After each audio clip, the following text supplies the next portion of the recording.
Could you do a video on John 6:60 through 66? I would love to hear what you have to say. Well, okay, I appreciate you valuing what I have to say, so let's go ahead and read it. When many of his disciples heard it, they said, "This is a hard saying. Who can listen to it?" But Jesus, knowing in himself that his disciples were grumbling about this, said to them, "Do you take offense at this? Then what if you were to see the Son of Man ascending to where he was before?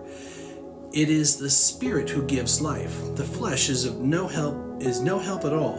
The words that I have spoken to you are spirit and life. But there are some of you who do not believe." For Jesus knew from the beginning who those were who did not believe and who it was who would betray him. And he said, "This is why I told you that no one can come to me unless it is granted to him by the Father." After this, many of his disciples turned back and no longer walked with him. Okay, so what we have to understand is this is right after Jesus talking about the eat my flesh and drink my blood in order to have life passage. And people are like, well, I can't even understand this. He wants us to literally eat and drink him? They didn't get it.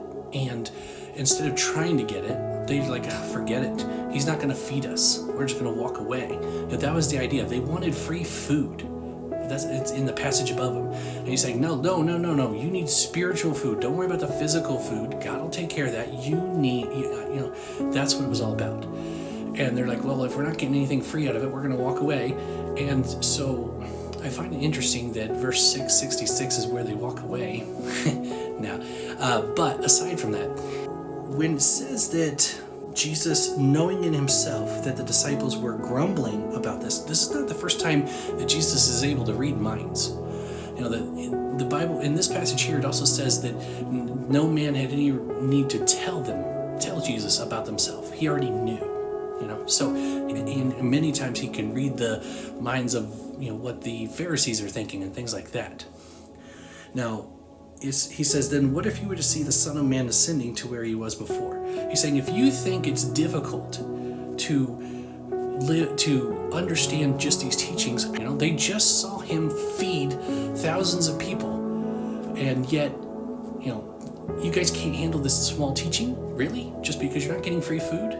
No. See, so Jesus is saying it's the Spirit who gives life. The flesh is no help at all. The words I have spoken to you are spirit and life. If you want something valuable, you gotta think about the Spirit. Stop thinking about your belly. Stop thinking about your flesh. Stop thinking about indulgence. It's all about the spiritual. That's what he's pointing to.